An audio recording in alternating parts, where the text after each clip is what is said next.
ஒரு காதல். அவங்க என்ன பேசிக்கிட்டாங்கன்னு அப்படியே சொல்லு, மீதியை நான் சொல்றேன். பண்ணையாரு அந்த 2 பேரையும் பார்த்து, நம்ம ஊர்ல திருவிழா நடக்க போகுது, பூசாரி கோவில் நகைகளை பாதுகாப்பு பெட்டகத்துல இருந்து கோவில்ல கொண்டு வந்து வைக்க போறாரு, இது நமக்கு முக்கியமான நாள், இந்த மாதிரி சந்தர்ப்பம் நமக்கு எப்பவுமே கிடைக்க போறதில்ல, இது நம்ம மிஸ் பண்ணவே கூடாது, நம்ம நினைச்ச மாதிரியே இந்த சம்பவத்தை பண்ணி முடிக்கணும் அப்படின்னு சொன்னாரு சார். அதுக்கு அவங்களும் சரி நம்ம பிளான் பண்ண மாதிரி பண்ணிடுவோம்னு சொன்னாங்க. இதுல எங்க தப்பு இருக்கு? இதுல நகையை திருடலான்னு எங்க சொல்லிருக்காங்க? அப்படி நேரடியா சொல்லல, ஆனா அவங்க பேசினதுக்கு அதுதான் சார் அர்த்தம். தப்பு பண்ண நினைக்கிறவங்க எல்லாத்தையும் நேரடியா பேச மாட்டாங்க சார். இத பார், நீ ட்ரைனிங் போலீஸ் தான், நீ ஒன்னும் ஐஜி கிடையாது. ஒழுங்கா குடுக்கற டாஸ்க மட்டும் பண்ணு. அதை விட்டுட்டு சும்மா இந்த மாதிரி தேவையில்லாம துப்பறிற வேலை எல்லாம் பண்ணிக்கிட்டு இருக்காத. சார், நான் துப்பறிகிற வேலைலாம் பார்க்க போல, எதர்ச்சியா குளத்துக்கு போறப்போ அவங்க பேசினதை கேட்க வேண்டியதா ஆயிடுச்சு. என் கண் முன்னால தப்பு நடக்க போகுதுன்னு சந்தேகம் வந்ததுக்கு அப்புறம் நான் எப்படி சார் சும்மா இருக்க முடியும்?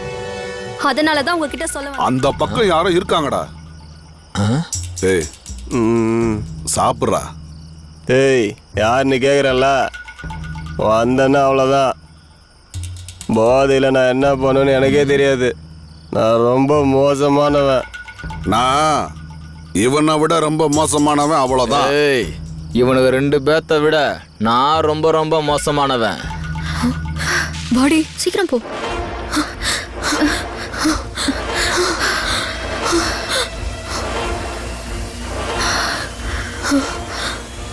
ஹேய், என்னடி இங்கேருந்து ஓடி வரீங்க? ஏதாவது பிரச்சனையா? சந்தேகப்படுற மாதிரி யாரையாவது பாத்தீங்களா? ஆமாண்டி, நாங்கள் ரெஸ்ட் ரூம் போகலான்னு சொல்லிட்டு அப்படி போனோம். அங்கே பார்த்தா 3 பேர் தண்ணி அடிச்சிட்டு இருந்தாங்க.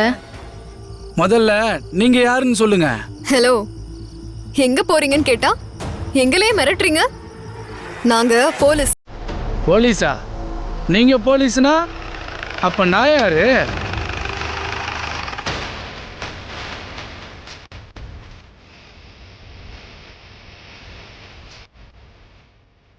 இங்க என்ன பிரச்சனை? எங்கே போறீங்கன்னு கேட்டா நானும் போலீஸ் தான் சொல்லிக்கிட்டு இருக்காரு சார். போலீஸா? எந்த ஸ்டேஷன்? நான் லோக்கல் ஸ்டேஷன் கான்ஸ்டபிள் கன்னியப்பன். ஆமா, நீ யாரு? சிங்கம் படத்துல வர சூர்யா மாதிரி ஃபிட்டா இருந்தா நீ என்ன பெரிய போலீஸ்காரனா? ஆமா, நீ எப்ப டிபார்ட்மெண்ட்ல ஜாயின் பண்ண? என்னோட சீனியாரிட்டி என்னன்னு தெரியுமா உனக்கு? நான் கொஞ்ச நாள் ஊர்ல இல்லைன்னா ஆளாளுக்கு ஆடுவீங்களா?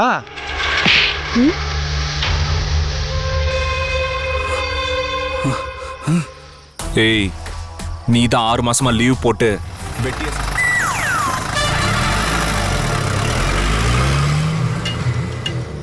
அது எப்படி தமிழ்? அவரையே கூட்டிட்டு போய் விட சொல்லாம இவளை நாங்களே கூட்டிட்டு போறோம்னு சொல்ற? அவ்வளோ பாசமா இவ மேல? பாசெல்லாம் இல்லை, ஒரு பனிஷ்மெண்ட் கொடுக்க வேண்டாமா? நம்ம கையலுக்கு இடைஞ்சலா இருந்தால அதுக்கு பனிஷ்மெண்ட். உன்னோட அறிவுக்கு நீ எங்கேயோ போக போற.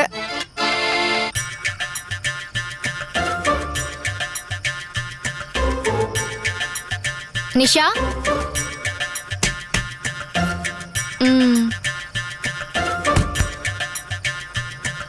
எவ்வளவு திமிரு இருந்தா கையலுக்கா தொல்லை கொடுக்குற? வாங்கு, நல்லா வாங்கு. ஹே, கும்பகர்ண மாதிரி தூங்குறாடி. சூர்யா, முத்தம் கொடுக்காதீங்க சூர்யா. முத்தம்? முத்தம்? சூர்யா சார் கிட்ட முத்தமா? நல்லா போடு, வாயிலே போடு. பார்த்து வேகமா வாயா. ஒப்ப வரேன். ஏத்துக்கலாம், ஆனா கையில சந்தேகப்பட்டா அது உங்க அம்மனுக்கே பொறுக்காது. கையல் அவ்வளோ நேர்மையான பொண்ணு, ஒரு நல்ல நேர்மையான போலீஸ் ஆஃபீஸரா ஆகணும்னு வந்திருக்கவ. அவளை போய் குத்தம் சொல்றீங்களே, உங்களுக்குலாம் கொஞ்சம் கூட நன்றியே இல்லையா? என்னமோ நல்லது பண்ணப்ப தலைமையில தூக்கி வச்சு கொண்டாடுனீங்க, பேனர் வச்சு பூர்ண கும்பம் மரியாதை பண்ணீங்க, அதுக்குள்ள இப்படி தூக்கி எறிஞ்சு பேசுறீங்களே, அதுதான் உங்க ஊர்க்காரங்க ஒருத்தர் கொடுக்குற மரியாதையா? தம்பி, எங்க ஊரை பத்தி நீங்க ஒண்ணு பேச தேவையில்ல. நாங்க எப்ப என்ன பண்ணுவோம்னு எங்க ஊர்க்காரங்களுக்கு நல்லாவே தெரியும். உனக்கு ஒண்ணும் தெரியாது. பேசாம வேடிக்கை மட்டும் பாரு. என்னங்க பஞ்சாயத்துன்னு ஒண்ணு நடத்துறீங்க, அப்புறம் யாரும் பேசக்கூடாதுன்னு சொல்றீங்க. இதுதான் பஞ்சாயத்து நியாயம் சொல்ற லட்சணமா? முதல்ல எங்க கையல் இந்த ஊருக்கு வந்து தான் காணாம போயிருக்கா. அதுக்கு நீங்க எல்லாம் தான் பதில் சொல்லி ஆகணும்.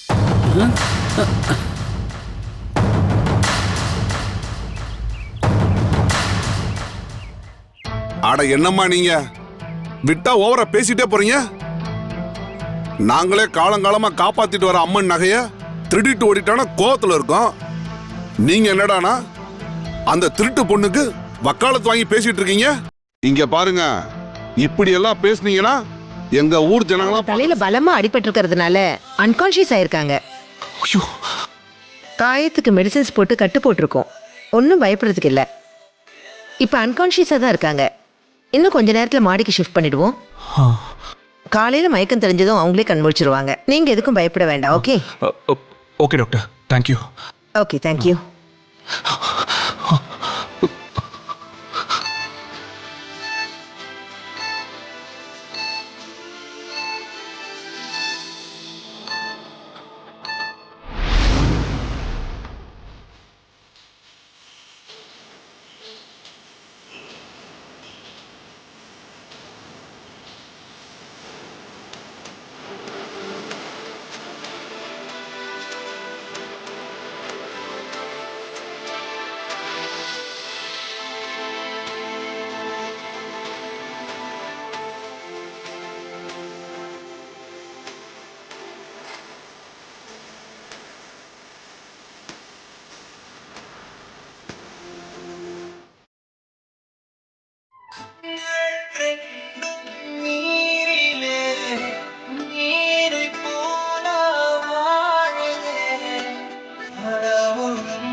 ஐஜி ஆபீஸ்ல இருந்து ஆர்டர் வந்தா அவளும் ஒபே பண்ணி தானே ஆகணும். எம்மா, உன்னால எப்படிதான் இப்படிலாம் யோசிக்க முடியுதோ? செம்மையா ஐடியா பண்ணிருக்க. ஆனா எனக்கு ஒரு சந்தேகம். என்னதான் டீடைல்டா சொன்னாலும் உன் சந்தேகம் தீர போறது இல்ல. சரி, என்ன சந்தேகம் சொல்லு. இல்ல, நீதான் மெயில் அனுப்பியிருக்கன்னு சூர்யா சாருக்கு தெரிஞ்சிடாதா? கண்டிப்பா தெரியாது. ஏன்னா நான் 2 மெயில் ஐடி வச்சிருக்கேன். புதுசா ஒரு மெயில் ஐடியில இருந்து தான் கம்ப்ளைண்ட் கொடுத்திருக்கேன். அதுவும் வேற ஒருத்தர் பேரை போட்டு தான் அனுப்பியிருக்கேன். அதனால நான் அனுப்புனது தானே தெரிய போறதே இல்ல. நான் என்ன சைபர் கிரைமா பண்ணிருக்கேன்? சாதாரண கம்ப்ளைண்ட் தானடி. அதனால இதை யார் அனுப்புனதுன்னு ஆராய்ச்சி எல்லாம் பண்ண மாட்டாங்க. அதெல்லாம் ஓகே தான், அவளை இங்க இருந்து அனுப்பிடலாம். ஆனா 1 வாரம் கழிச்சு வந்துருவாளே. அதான் ஏற்கனவே சொன்னேன்ல, அவளை மறுபடியும் கேம்புக்குள்ள வரவிட மாட்டேன்னு. முதல்ல அவ இங்க இருந்து கிளம்பட்டும், அப்புறம் அதுக்கு ஒரு ஏற்பாடு பண்ணிக்கலாம். ஏதோ பண்ணு.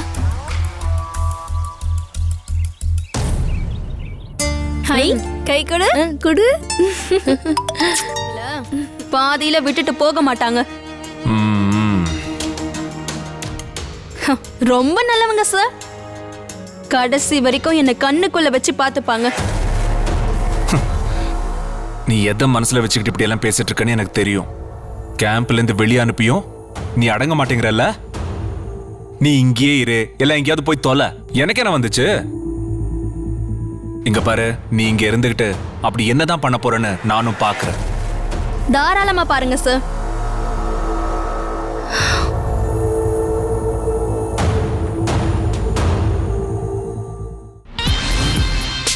Good morning sir. Girls listen, இன்னைக்கு உங்களுக்கு ஒரு இன்ட்ரெஸ்டிங் டாஸ்க் கொடுக்க போறேன். அது என்னன்னா, நீங்க பாக்ஸிங் கத்துக்க போறீங்க. பாக்ஸிங்னா ஆண்கள் மட்டும்தான் கத்துக்கணும்னு கிடையாது, பொண்ணுங்களும் கண்டிப்பா கத்துக்கணும். இன்னைக்கு இருக்கிற உலகத்துல பாதுகாப்பா வாழணும்னா கண்டிப்பா எல்லாரும் அவங்களுக்கு பிடிச்ச மார்ஷல் ஆர்ட்ஸை பிராக்டிஸ் பண்ணி தான் ஆகணும். சாதாரண பொண்ணுங்களுக்கே அப்படின்னா நீங்க எல்லாம் போலீஸ் ஆக போறீங்க. சோ உங்களை நம்பிதான் நாளைய போலீஸ் டிபார்ட்மெண்ட் இருக்கு. அக்யூஸ்டுங்க கிட்ட இருந்து உங்களை தற்காத்துக்கிற வலிமை உங்களுக்கு இருந்தா மட்டும்தான் நீங்க அவங்களை எதிர்த்து போராட முடியும். ஓகே? அதனால கண்டிப்பா எல்லாரும் அவங்கவுங்களுக்கு பிடிச்ச தற்காப்பு கலையை கத்துக்கணும்.